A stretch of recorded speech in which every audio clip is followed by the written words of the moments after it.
Shalom. All praises, glory, and honor unto Yahweh, by Hashem, Yahweh Shai, by Hashem Kakodash. Double honors to the apostles and elders, a great millstone that rule well through the spirit, through the scriptures. Peace to the 144,000 and the rest of the hopeful elect. Just wanted to do a quick lesson on basically the mirth is gone out of this place. You know, mirth meaning basically happy or joy. Because just an observation, I've been door dashing lately, you know, and out here in Indianapolis, you know, the capital of Indiana, city, you know, population about 1 million or so. And with Christmas being Monday, today's Friday, Christmas is Monday, and I've been door dashing for approximately about 6 or 7 days. Well, I can't say approximate, right? Because I said 6 or 7, but it's about 6 or 7 days, and it's been still somewhat lucrative. You know, you would think that things would slow down because it's the so-called holiday season, right? Because it used to be, you know, holidays like Christmas and holidays like Thanksgiving, you're gonna be eating on that food for a few days, at least two or three days.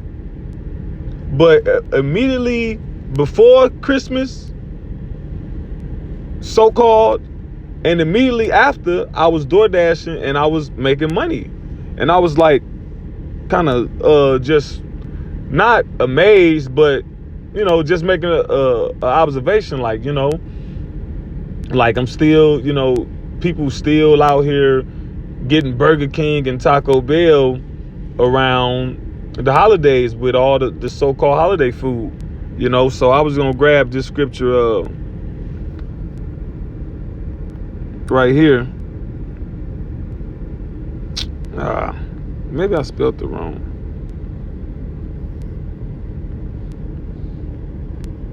The blue letter be acting funny.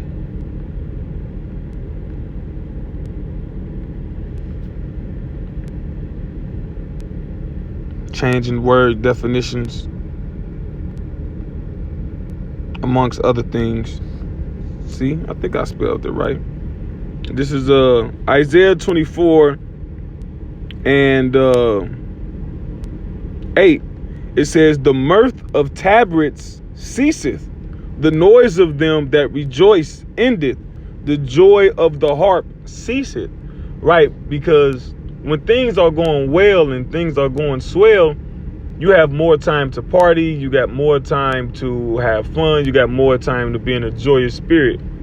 Being in a joyous spirit means, you know, eating, drinking, singing, dancing, you know, and that's coming to a halt here in America.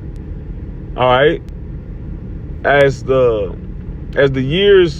this pace prolongs, which this place don't got long, Yahweh Shai about to come, and this place about to be judged. But what's leading up into the judgment is the things that we see. The joy of the mirth of tabret ceasing, you know. Even the decorative, you know, people don't decorate like they used to. Now, in some of the spots where, you know, people got a little money, you'll see some decorations here or there. Even downtown, you know, downtown Indianapolis, they used to kind of like decorate the poles, and they used to have like a little light show or whatever. And you don't have that in, you know, there's what we see with all the happy, joy spirit waning in America. That is that is in direct correlation with this place is on its way out. This place is about to end. This place is about to go. Because when you read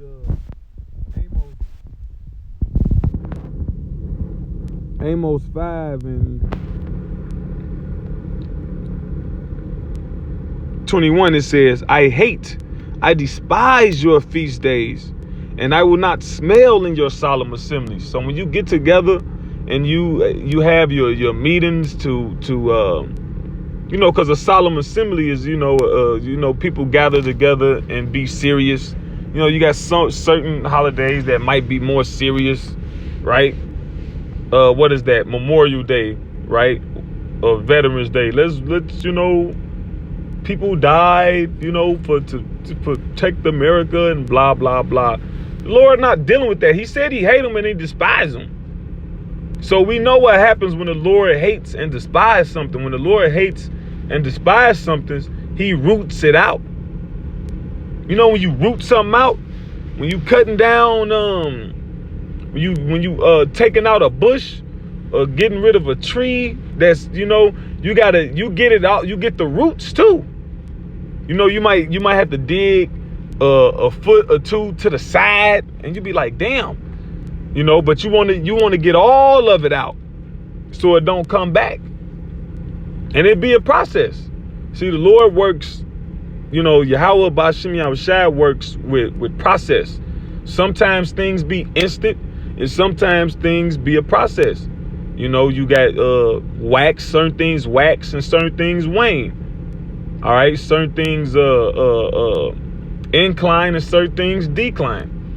And America is on the decline, and this is what you see with the holidays. That's just one variable of its decline.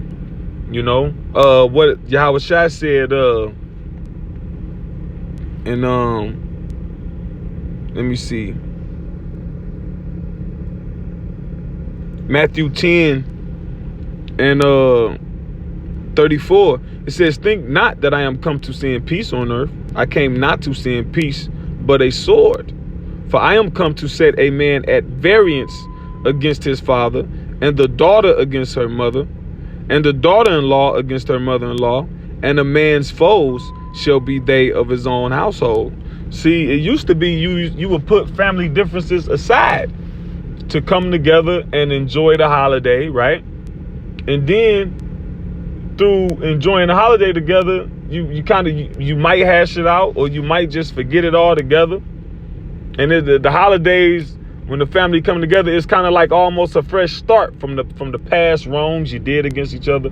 But now you had a guy shoot his brother. One guy killed his sister, which I think that was on accident, right? However the story go, but it's a story out there where it was two brothers and a sister, and there was a shooting involved based off the presents. He felt that his present was better, or this person present wasn't good enough. So you see that the prophecies and the things that's written they're taking a more fuller effect. All right. You see how like people are more against each other. That all that family camaraderie, that thing is out of here. Holidays be damned. People don't care no more. All right. There's an article that I read. Lord willing, I'll do a lesson on it later today. Called what was the article called? Hold on. The article was called, it's something to the effect of elderly black women.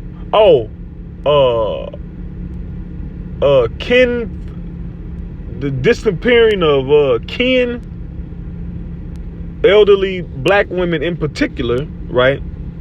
They're not having any relatives to help take care of them in their old age.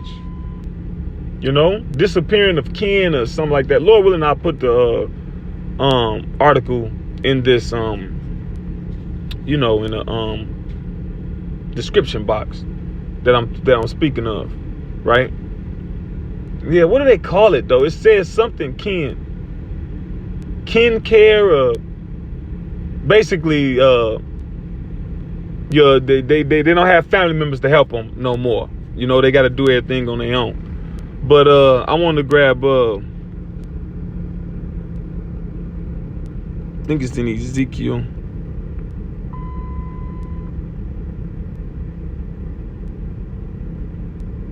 No, Job. This is Job 34 and 29. When he giveth quietness, who then can make trouble? So when the Lord give you rest, right? It ain't nothing that can be done against that. When you read, what was that? The Maccabees, it says the land was quiet before him. talking about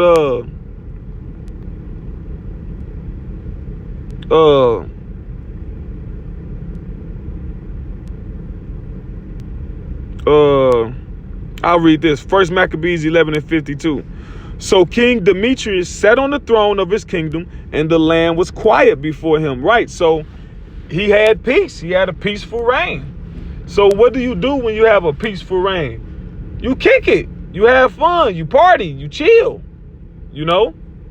That's what that means. The land was quiet before him. The land is not quiet over here in America. All right? You have factions. People are against each other on every side. What is that? Isaiah 19. It says, I will set Egyptian against Egyptian. Right? And this place is spiritually modern Egypt. Revelations, the 11th chapter. Their dead bodies shall lie in the street, which is spiritually Sodom in Egypt, roughly paraphrasing. Right? So when you read Isaiah 19:2, it says, and I will set Egyptian against Egyptian, and they shall fight everyone against his brother, and everyone against his neighbor, city against city, and kingdom against kingdom. Right. You got everybody fighting each other for whatever viewpoint they might have. All right. You whether it be monogamy or polygamy, polyamorous, alphabet, or traditional. Christian, so-called Christian, atheist, Muslim. All right. Kids got the right to do this. Kids should be under the parents' authority. Everything. All right. So that's not quietness. The so-called incident on January 6th where the Capitol was stormed, allegedly, purportedly. Right. That's what we was led to believe. Right. So the land is not quiet because the Lord is not dealing with this place. This place has basically reached, is reached and is reaching the summit of what is going to be allowed to do. Give an example on that real quick. Oh, Genesis 15-16. Start at 15. No. Genesis 15:13. And he said unto Abraham, know of a surety that thy seed shall be a stranger in a land that is not theirs, and shall serve them, and they shall afflict them 400 years. That's talking about when we was in the Egyptian captivity. And also that nation whom they shall serve will I judge, and afterward shall they come out with great substance. Same concept, same premises. All the nations that touch the children of Israel eventually gets judged. America is no different. Why? Because it's the so-called white people this time. Why? Because they don't get judged. All throughout history, the Egyptians was judged, the Babylonians was judged, the Assyrians was judged, the Persians was judged. Everybody get judged, right? But not this time. They don't get judged. Nah, they get judged too. It's the same thing. And we're going to come out with great substance again. We're going to come out with the world this time. Because the scripture says what? According to their substance shall the restitution be. Meaning, according to the substance of Esau, Edom, the so-called white man.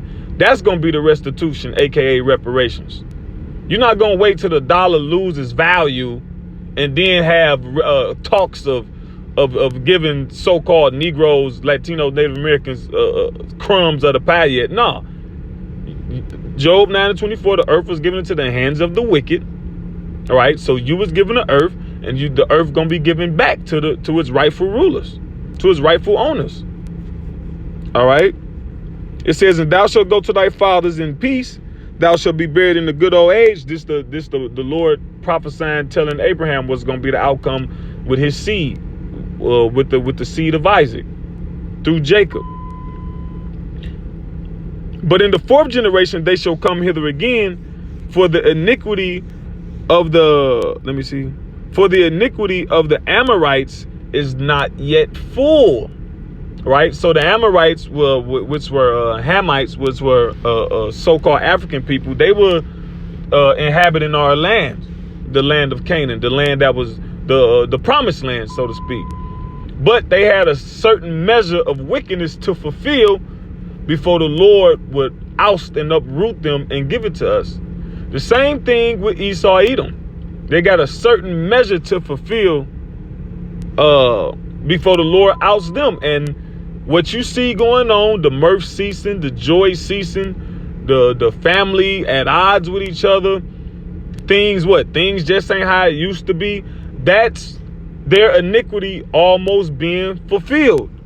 Let me see. 2 Ezra 15:5. Behold, said Yahweh, Ba'ashem Yahushai, I will bring plagues upon the world. And ain't there been plagues? There's been plagues all over. Now, they ain't been hiding them, but they ain't been putting them in the forefront. You know, you got to look at alternative media to see what's going on. All right. And if they do say it in mainstream news, it might be a 10-second clip, a 15-second clip. And then you might watch 5 minutes or 10 minutes of Oprah and what's going on with her, one of these rappers or something like that.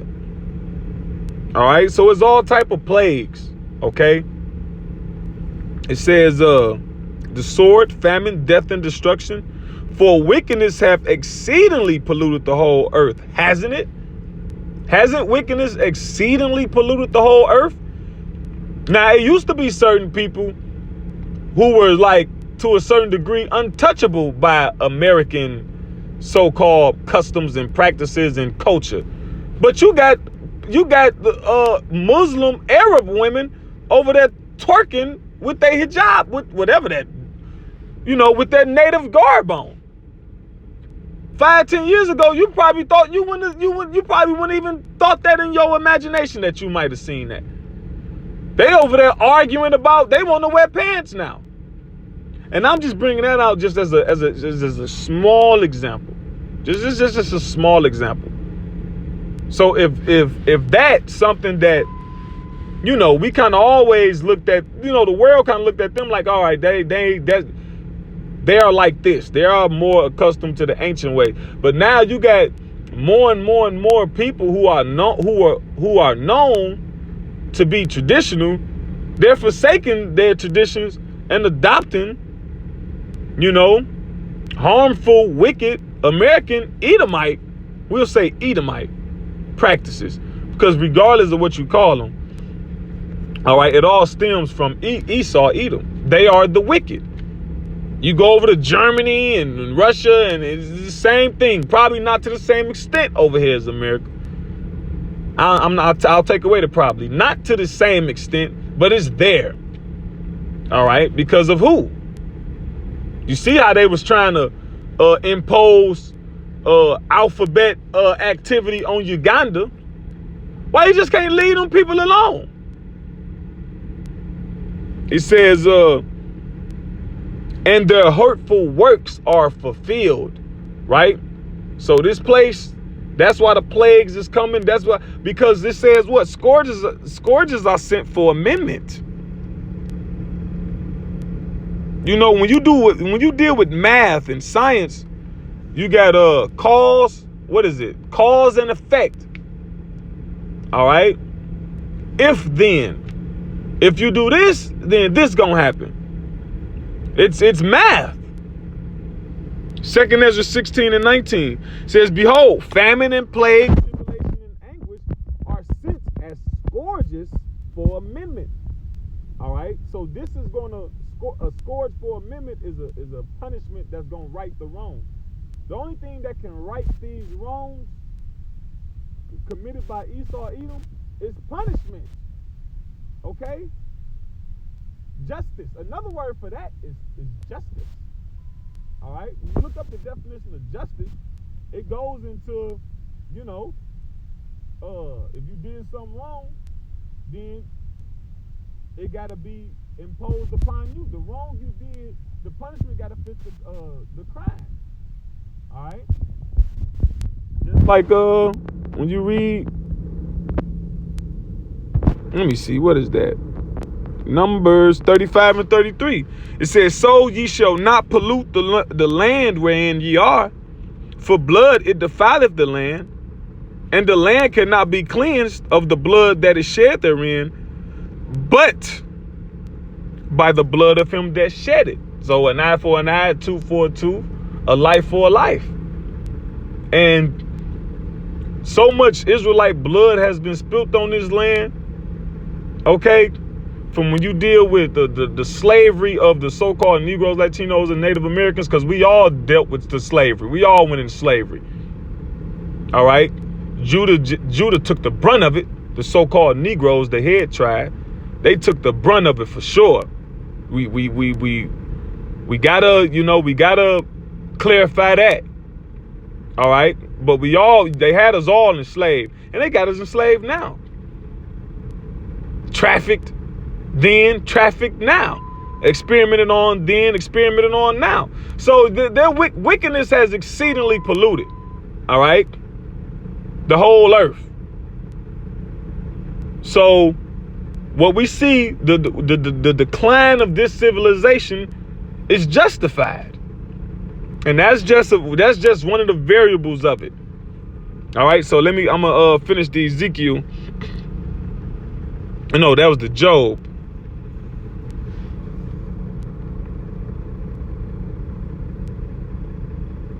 Job 34 and 29. When he giveth quietness, who then can make trouble? And when he hideth his face, who then can behold him?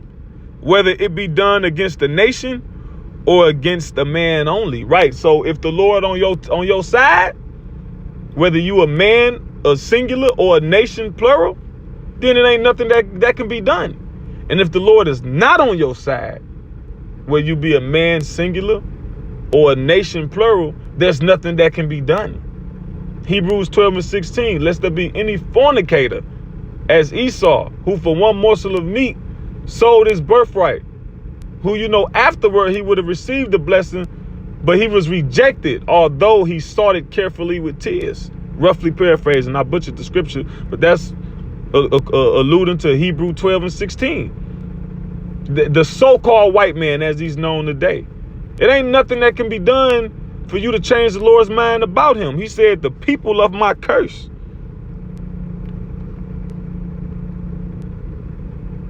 I think that's Isaiah 34 and 5. It says, for my sword shall be bathed in heaven. Behold, it shall come down upon Idumea. Idumea, that is the Greek way of saying Edom. And that is a nation. See? And he hid his face from the nation of Edom. Okay, so he's never dealt with them, never dealing with them. He have not dealt so with any nation. Praise ye the Lord. All right. When you read the Psalms, he showeth his word unto Jacob, his statutes unto Israel. All right. He have not dealt so with any other nation. Now, when you read Genesis, the Lord, it was stated, Cain said, my face shall be hidden from thy face. So the Lord's face was hidden from Cain, is hidden from Esau, because Esau, the spirit of Cain is the same spirit that's in Esau. All right. The Bible speaks of reincarnation. All right. So the spirit of Cain, that's the same spirit in Esau. That spirit came back as Esau. Cain was stripped of his pigmentation to identify him as the wicked, and Esau, Edom, the so-called white man, was stripped of his pigmentation so to identify him as the wicked. It says, for my sword shall be bathed in heaven. Behold, it shall come down upon Idumea and upon the people of my curse to judgment. Right. So that's who it is. That's who that people is. All right. He's the spearhead of all these heathen nations. All right. All these heathen, the Lord ain't dealing with none of these heathen nations, but he's the tippy top one. So with that, Lord willing, this was an edifying lesson to the hopefully lake. All praises, glory, and honor to Yahweh, Ba'ashem, Yahweh Shai, Ba'ashem, Rakakodash, Shalom.